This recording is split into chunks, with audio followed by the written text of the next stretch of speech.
This next picture right here of the cutouts on the heatsink should give you some idea of what I'm up against, trying to remove the material in the exact locations that I need for the new holes in the back of the heatsink. The cutouts are 1/2 inch in diameter, so I'm going to measure from the right clamp hole as viewed in the picture, 1 1/4 inches up from the bottom, and that will give me the bottom of the heatsink fin that I need to slice, and then 1/2 inch above that, slice that as well, and then break that section out to allow me to drill the hole through the heatsink. I'm also going to have to remove the material that remains behind. I can do that, probably finish that up with my Dremel, or perhaps even the diamond bit, just use it as a sander instead of a cutter. We'll see how that works out. In this picture here, you can see that the small dimension of the length of the diamond grit cutting tool is still considerably larger than 2 heatsink fins. In fact, it's just under 3 heatsink fins. So if I was to try to use it to cut in between, I would end up cutting more heatsink fins than I actually need. I'm still going to end up getting rid of the bulges at the end and make it a straight shaft all the way down, the same width all the way down, and I can probably use the tool on an angle between the fins to make the cut and clean it up with by angling it back and forth. So I'm still hopeful. I'm going to put this on the grinding wheel now and straighten it out, and we'll see how it goes. And here's what I ended up with after putting it on the grinding wheel. However, something a little interesting happened as I was doing this. I went to go start trying to grind away at the sides, and instead of grinding away at the sides, I ended up dressing the grinding wheel, which it needed. So good to know that I can do that with these diamond grits. Yeah, it really needed dressing because the edge of my grinding wheels was not flat anymore. So killed two birds with one stone. Now let's try using this on the heatsink and see how it goes. First thing I'm going to do is I'll measure my 1.25 inches from the bottom edge of this right hole, which has the hole centered most, and once I get that measurement 1.25 inches from the bottom, I'll scratch the heatsink with this file that I inherited from my wife's grandfather many years ago, and then use the square to carry that line across the heatsink to the other side, to the other hole. So 1.25 inches gets me right in the middle of those two marks. Okay.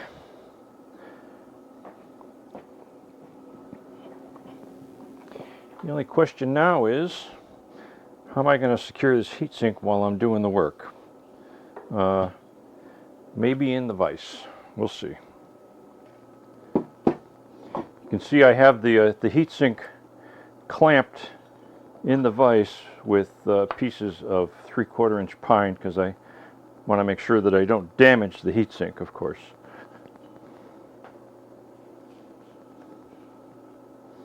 And I'm going to go in at a diagonal like this so that I can clear the 2 fins on either side.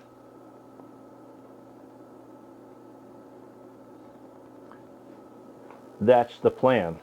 We'll see.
All right, so as you can see, I have to go in at a fairly steep angle, and it is surprisingly difficult to control. You really have to hang on to it.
And so, boys and girls, the moral of this story is, if you know somebody with a Bridgeport mill, give them a call.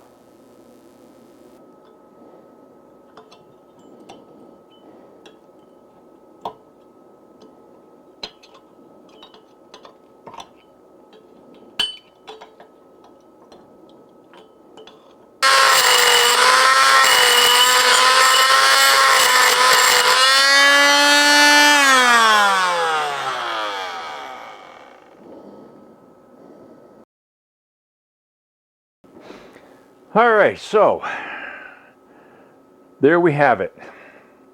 It ain't pretty. Well,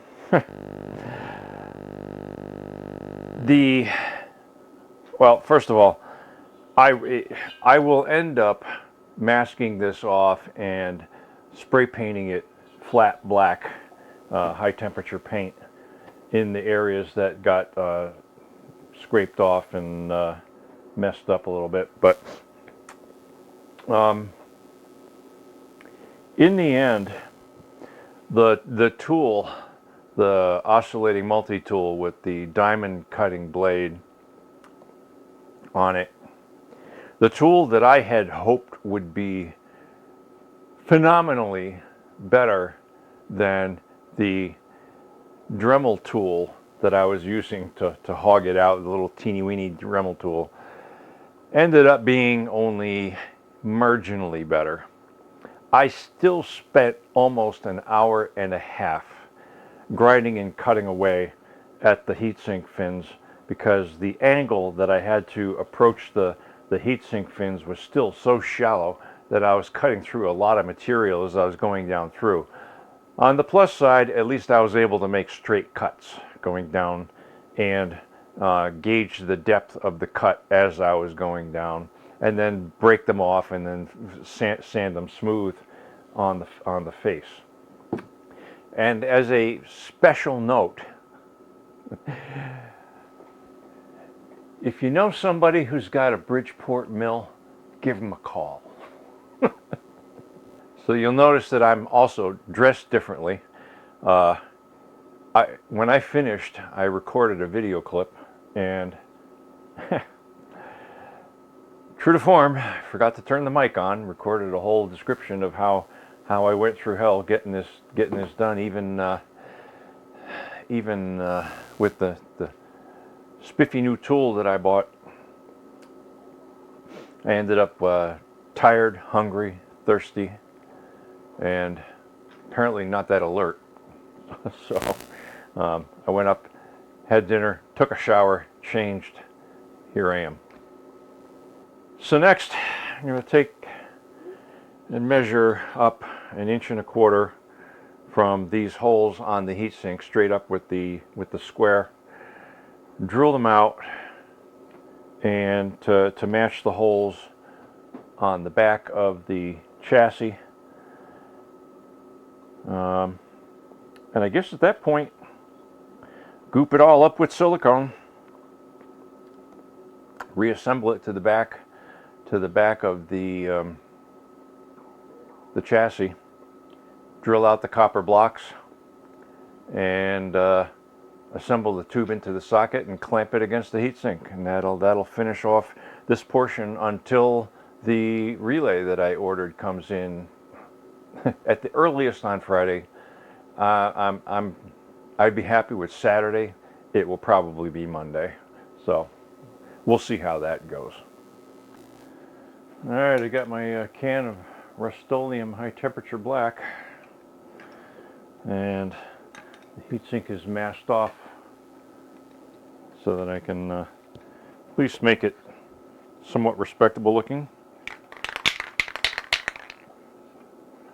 Hopefully, that's the plan.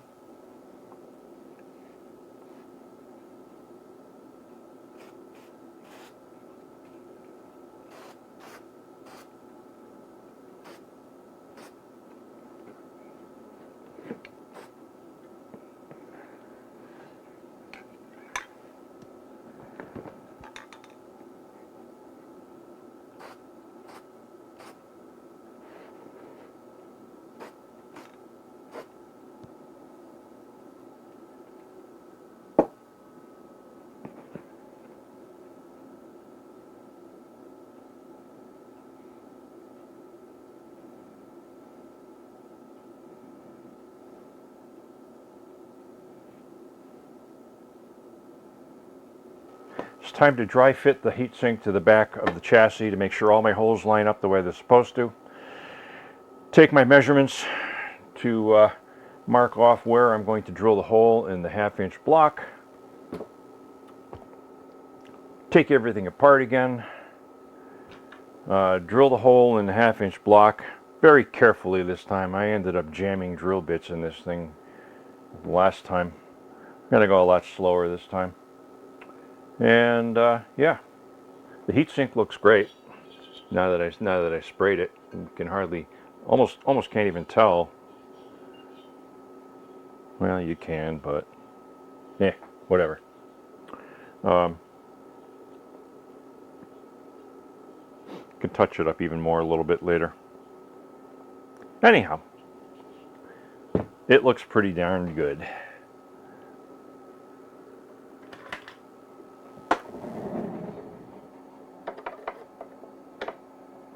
Am I recording?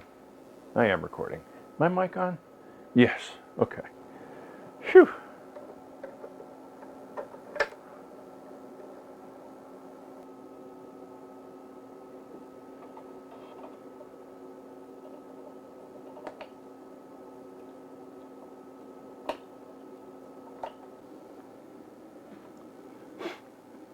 And the whole alignment is perfection. Alright, so here's what we look like with the tube mounted and nothing else. Now for the beryllium oxide insulator.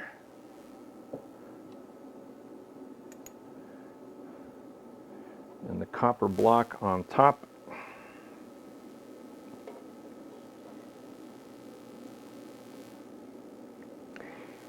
And I'll take a measurement from that surface to the post, to the center of the post.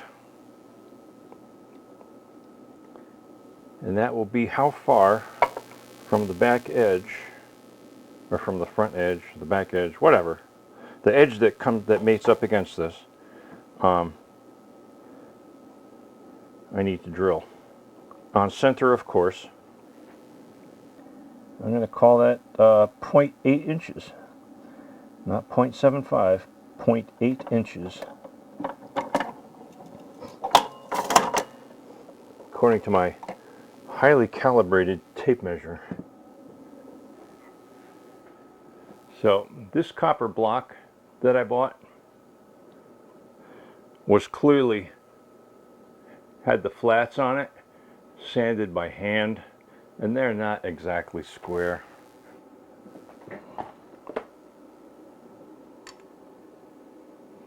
They're say that they're not exactly square is being kind. This one is the best of all. And I'm going to try to make it just a little better.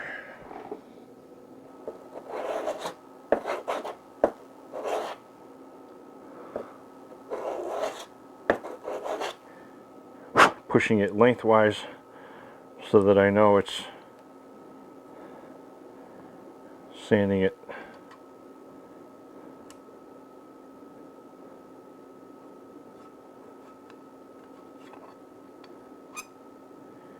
All right, how are we doing here? That is an improvement.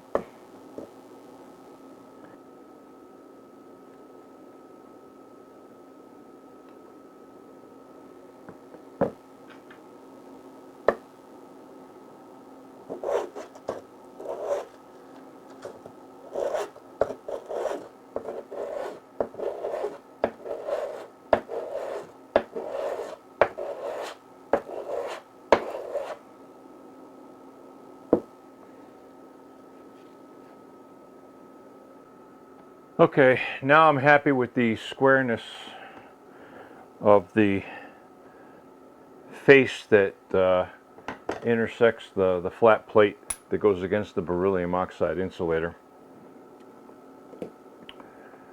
I've checked it against the light and in all directions, and yeah, that's as good as anyone can get by hand.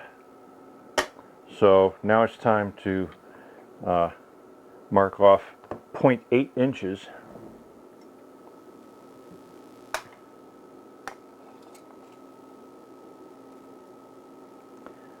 And I will have to use the same method of measurement as I did to record it the first time. So mark it with a pencil. And I'll double check it against a flat surface, which is how I measured it the first time. And if the two equal, then I'm good to go. And the two are dead nuts, so yeah, good deal.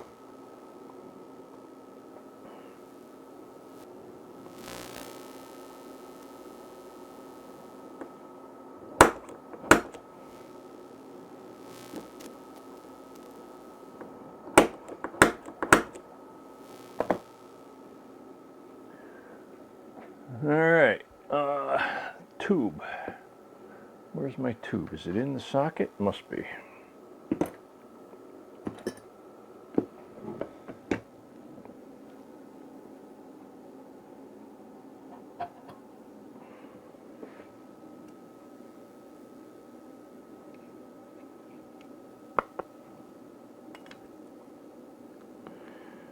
Point 0.22 and 0.25 would give me just the amount that I want. So 0.22 is because this is a 10 millimeter metric thread. I will put this in my drill press table vise this time and go very, very slowly. Alright, so the hole is drilled and we're ready for one last dry fit before we put everything together with heatsink compound. So I'll set this back in here again.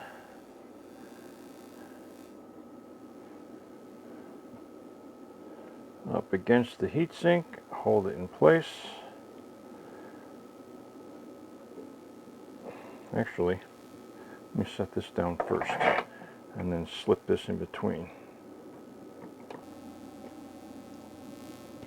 And the alignment is perfect.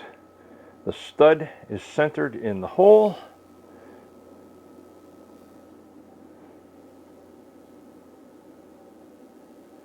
The heatsink is not quite centered on the back, but It's inside the window. That's all I care about.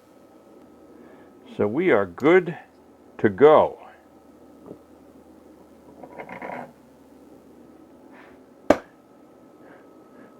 Not gonna lie, getting excited. I just had a sudden revelation here. If I take the heatsink and bolt it to the back of the chassis, put all the screws through, that would prevent me from taking down this back panel section, because right down here is the changeover relay, or is the transmit receive relay that I need to replace, and to wire it I need to be able to tip this down. So I have to hold off putting this on and assembling, doing the final assembly of the heat transfer blocks from the tube to the heatsink.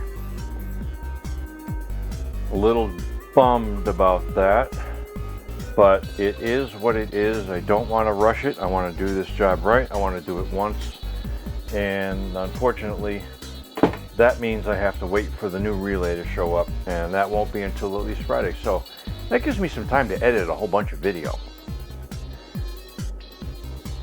I guess that's it for now.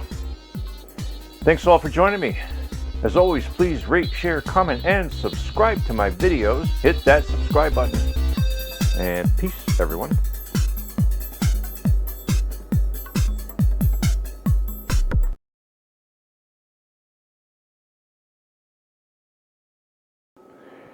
The big news of the day today, September 10th, 2025, at 8 p.m. Eastern Time, is that Charlie Kirk has been shot and killed by a deranged, far left-wing, lunatic Democrat at the University of Utah. I would like to offer a moment of silence in memory of Charlie.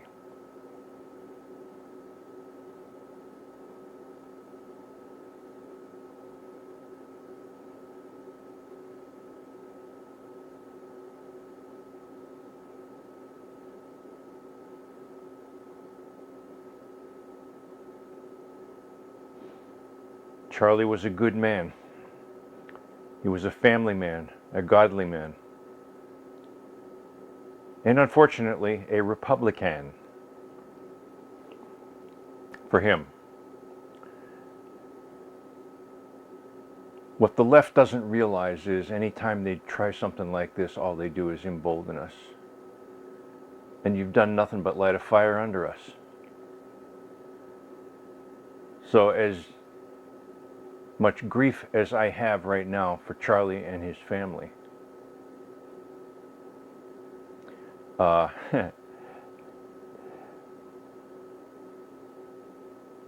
can appreciate how it will invigorate the right. And they're not called the right for nothing. It's because we are right. It's because we are correct. Okay? Under Trump, the country is better than it has ever been in decades. Many, many decades. That's all I have to say about that.